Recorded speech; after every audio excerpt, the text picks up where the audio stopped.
आशुतोष शशांक शेखर चंद्रमौलि चिदंबर कोटि कोटि प्रणाम शंभु कोटि नमन दिगंबरा।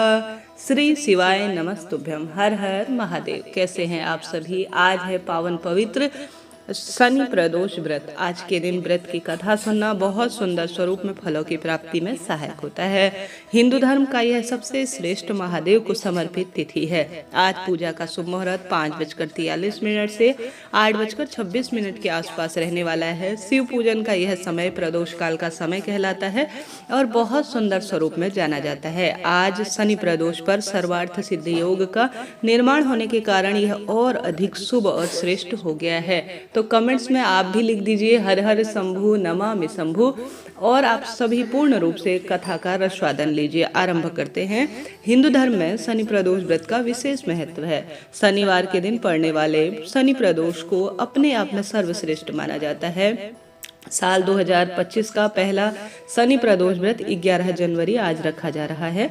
प्रदोष व्रत भगवान शिव और शनि देव का दिन अपने आप में अद्भुत है। मान्यता है कि शनि प्रदोष में भगवान शिव, माता पार्वती, शनिदेव की पूजा करने से जीवन में सुख समृद्धि आती है, परेशानियों से भी छुटकारा मिलता है। शनि प्रदोष के दिन भगवान शिव के पूजन का समय सबसे उत्तम कहा गया है शाम के समय। ऐसे में इस समय व्रत कथा सुन ली जाए तो यह समस्त सुखों की अनुभूति कराता है। आरंभ करते हैं कथा सुनना। गर्गाचार्य जी ने कहा, हे महामते, आपने शिव शंकर प्रसन्नता हेतु समस्त प्रदोष व्रतों का वर्णन किया। अब हम शिव शनि प्रदोष व्रत की विधि भी सुनना चाहते हैं, सो कृपया करके हमें सुनाइए। तब सूत जी बोले, हे ऋषि, निश्चित रूप से आपका शिव पार्वती के चरणों में अत्यंत प्रेम है। मैं आपको शनि त्रयोदशी की विधि बताता हूँ और कथा भी साथ में कहता हूँ, तो ध्यान से सुनना।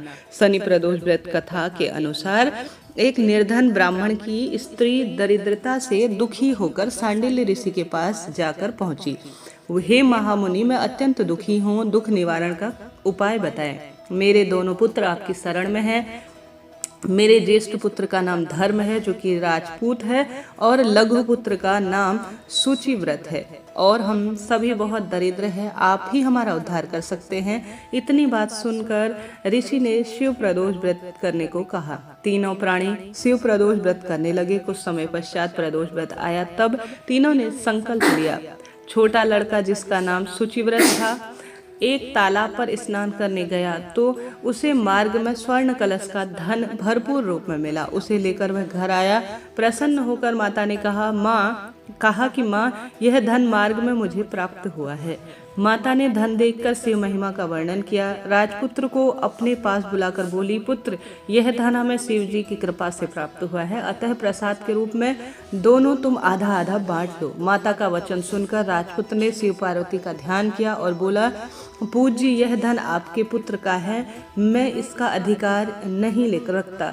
मुझे भगवान शंकर और माता पार्वती जब देंगे तो मैं पूर्ण रूप से ले लूंगा। इतना कहकर वह राजपुत्र शंकर जी की पूजा और भक्ति में लग गया और दोनों एक दिन प्रदेश भ्रमण के लिए निकले और वहां अनेक गंधर्व कन्याओं को क्रीड़ा करते हुए देखा। उन्हें देख सूचिव्रत ने कहा, भैया, अब हमें इससे आगे नहीं जाना चाहिए। इतना कहकर सूचिव्रत उसी स्थान पर रुक गया और बैठ गया, परंतु राजपुत्र अकेला ही स्त्रियों के बीच में जा पहुंचा।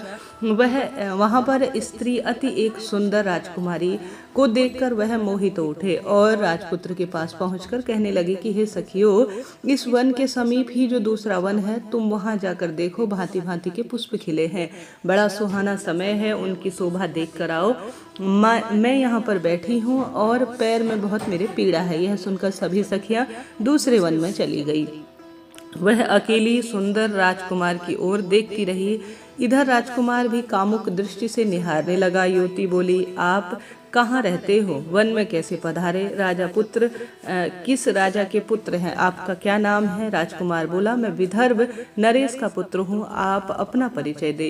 युवती बोली, मैं विद्रविक नामक गंधर्व की पुत्री हूँ, मेरा नाम अंशुमति है। मैं आपकी मन स्थिति को मैंने जान लिया है कि आप मुझ पर मोहित हैं। विधाता ने तुम्हारा और हमारा सहयोग कराया है। युवती ने मोतियों का हार राजकुमार के गले में डाल दिया। राजकुमार हार को स्वीकार करते हुए बोले कि हे भद्रे, मैं आपको पूर्ण रूप से स्वीकार करना चाहता हूँ, लेकिन मैं निर्धन हूँ।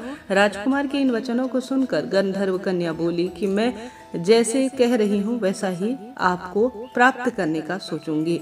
अब आप अपने घर जाए। इतना कहकर वह गंधर्व कन्या सखियों से जा मिलने पहुंची। घर जाकर राजकुमारी ने शुचिव्रत को सारा वृतांत कह सुनाया। जब तीसरा दिन आया और राजकुमार शुचि ने वन में आकर देखा, वहां गंधर्व कन्या अपनी कन्याओं को लेकर वह आ पहुंचा। इन दोनों राजकुमारों को देख आसन में बैठाया और कैलाश पर गया था। वह कहने लगे, वहां शंकर जी ने मुझसे कहा कि धर्मगुप्त नाम का राजपुत्र है, जो कि इस समय राज्य विहीन निर्धन है, मेरा परम भक्त है। हे गंधर्व राज, तुम उसकी सहायता करो, ऐसा महादेव ने मुझे आज्ञा दिया है। इस कन्या को आपके पास लाया हूँ, आप इसका निर्वाह करें, मैं आपकी सहायता कर आपको राजगद्दी पर बैठा दूंगा। इस प्रकार गंधर्व कन्या ने राजकन्या का विधिवत विवाह किया। विशेष धन और गंधर्व सुंदर कन्या को अनेक तरह के आभूषण देकर राजपुत्र अति प्रसन्न हुआ। भगवत कृपा से समय उपरांत वह अपने शत्रुओं का दमन करके पूर्ण रूप से गंधर्व राज की कृपा से अपने राज्य का सुख प्राप्त हुआ और समस्त वैवाहिक जीवन में उसने धन संपदा सुख संपत्ति का अर्जन किया। इस तरह से आज के दिन की यह सुंदर कथा कही जाती है, जो कि महादेव की कृपा के अत्यंत सुंदर स्वरूप में वर्णित है। इसके साथ ही प्रदोष व्रत की महिमा और अधिक कही गई है, जो कि वेद शास्त्रों में वर्णित है, जिसके बारे में यह सुंदर कथा वर्णित है। इसे भी श्रवण कर लेते हैं, आरंभ करते हैं। एक बार सौनक आदि ऋषि और ऋषि समाज द्वारा सर्व प्राणियों के हित में पावन पवित्र भागीरथी के तट पर विशाल गोष्ठी का आयोजन किया गया। इस सभा में व्यास जी के परम शिष्य और पुराण वेदता सूत जी महाराज ऋषि सभी कीर्तन भजन करते हुए पधारे। सूत जी को आते देख सौनक आदि के 88,000 ऋषि मुनियों ने खड़े होकर उनको दंडवत प्रणाम किया। महाज्ञानी सूत जी ने भक्ति भाव से ऋषियों को हृदय से लगाया और उन्हें आशीर्वाद दिया। विद्वान ऋषिगण और ऋषि मुनि शिष्य सभी अपने अपने आसन पर विराजित हो गए। ऋषिगण श्रद्धा भाव से पूछने लगे कि हे परम दयालु, कलिकाल में अर्थात कलयुग में शंकर जी की भक्ति किस स्वरूप में उपलब्ध हो, किस स्वरूप में उनकी आराधना की जाए, कृपया हम लोगों को बताने की कृपा करें, क्योंकि कलयुग के सभी प्राणी पाप कर्म में रहकर वेद शास्त्रों से विमुख रहेंगे। हे मुनि श्रेष्ठ, कलयुग में सत्कर्म की ओर किसी की रुचि नहीं रहेगी। जब पुण्य क्षण होने लगेगा तो मनुष्य की बुद्धि बुरे कर्मों की ओर स्वयं ही प्रेरित होगी। इससे दुर्विचार पुरुष वंश रहित पूर्ण रूप से समाप्त हो जाएंगे। इस भूमंडल पर जो मनुष्य ज्ञानी होकर ज्ञान की शिक्षा नहीं देता, वह परम पिता परमेश्वर उससे कभी प्रसन्न नहीं तो होते। हे मुनिमन, ऐसा कोई व्रत बताए जिसके करने से मनवांछित फलों की प्राप्ति हो और सभी का कल्याण हो। ऐसा सुनकर दयालु हृदय से सूत जी कहने लगे कि हे श्रेष्ठ मुनि और शौनक जी, आप धन्यवाद के पात्र हैं। आपके विचार विश्वसनीय और सदा सराहनीय हैं। आप वैष्णव अग्रगण्य हैं और आपके हृदय में सदा परहित की भावना समाहित है। इसलिए हे शौनक आदि ऋषियों, सुनो, मैं उस व्रत के बारे में तुम्हें बताता हूँ जिसे करने से सभी पाप मुक्त हो जाते हैं। धन वृद्धि, दुख विनाशक, सुख प्राप्त करने वाला, संतान देने वाला और मनवांछित फलों की प्राप्ति वाला यह व्रत है। यह व्रत मैं तुमको सुनाता हूँ, जो कि कलिकाल में अर्थात कलयुग में भोलेनाथ जी ने अत्यंत सुंदर स्वरूप में उनको परम तत्व की प्राप्ति के लिए सहायक है। भोलेनाथ जी ने स्वयं सती को इस व्रत के बारे में सुनाया था और उनके प्रताप से परम श्रेष्ठ उपदेशक मेरे परम पूजनीय जी ने मुझे यह सुनाया था, जिसे पाकर मैंने इस शुभ बेला में तुम्हें सुनाने की जो है कृपा करता हूँ। कृपया सुने। सूत जी कहने लगे कि आयु वृद्धि स्वास्थ्य लाभ के लिए त्रयोदशी का व्रत करना चाहिए। इस व्रत की विधि इस प्रकार की है। सुबह स्नान कर निर्जल निराहार रहने का प्रयत्न करें। शिव जी का ध्यान करें। शिव जी के मंदिर में जाकर भोलेनाथ की पूजा करें। पूजा के बाद अर्धपुंड का त्रिपुंड तिलक धारण करें। बेलपत्र का वृक्ष है तो उसका पूजन करें। बेलपत्र से भगवान शिव को सुसज्जित करें। धूप दीप और अक्षत से पूजा करें। शिव जी को ऋतुफल समर्पित करें। ओम नमः शिवाय मंत्र का रुद्राक्ष की माला से जाप करें। ब्राह्मणों को भोजन कराएं और सामर्थ्य अनुसार दान दक्षिणा दें। इसके बाद मौन व्रत रखें। व्रती को सत्य बोलना है और इस व्रत में हवन आहुति भी देना आवश्यक है। सौनक आदि ऋषि बोले, हे परम पूजनीय, आपने यह बताया कि इस परम व्रत में गोपनीय, मंगलप्रद और कष्ट निवारण है।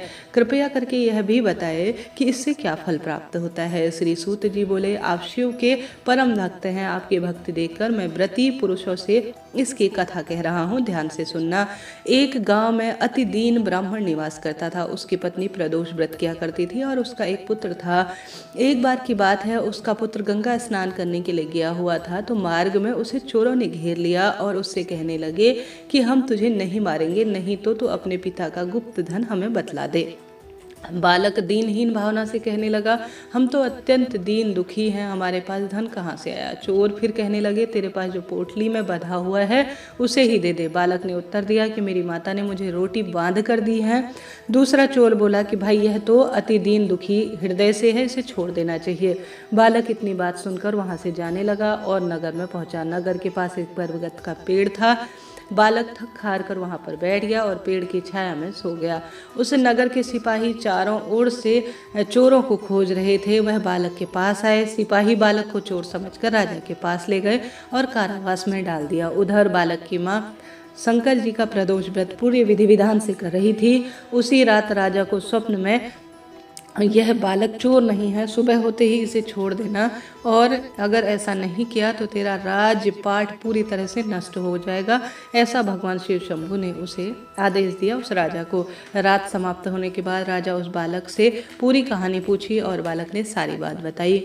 बालक की बात सुनकर राजा ने सिपाही को भेजा, माता पिता को बुलाया। राजा ने जब उसे भयभीत देखा तो कहा कि तुम चिंता मत करो, तुम्हारा कोई भी इसमें दोष नहीं है, तुम निर्दोष हो। हम तुम्हारी दरिद्रता देखकर 5 गाय और 5 गांव दान में देते हैं। शिव जी की दया से ब्राह्मण परिवार अब सुखी रहने लगा। इस प्रकार जो भी इस व्रत को करता है उसे आनंद की अनुभूति, सुख, संपदा, धन संपदा का वरदान मिलता है। आशा है, उम्मीद है आपने इन 2 कहानियों को सुंदर भाव सच्चे मन से सुना होगा। महादेव से प्रार्थना है आपकी सभी मनोकामना पूर्ण हो और आप चैनल को सपोर्ट करें, लाइक करें, शेयर करें, सब्सक्राइब करें और कमेंट्स में हर हर महादेव लिखना ना भूलें।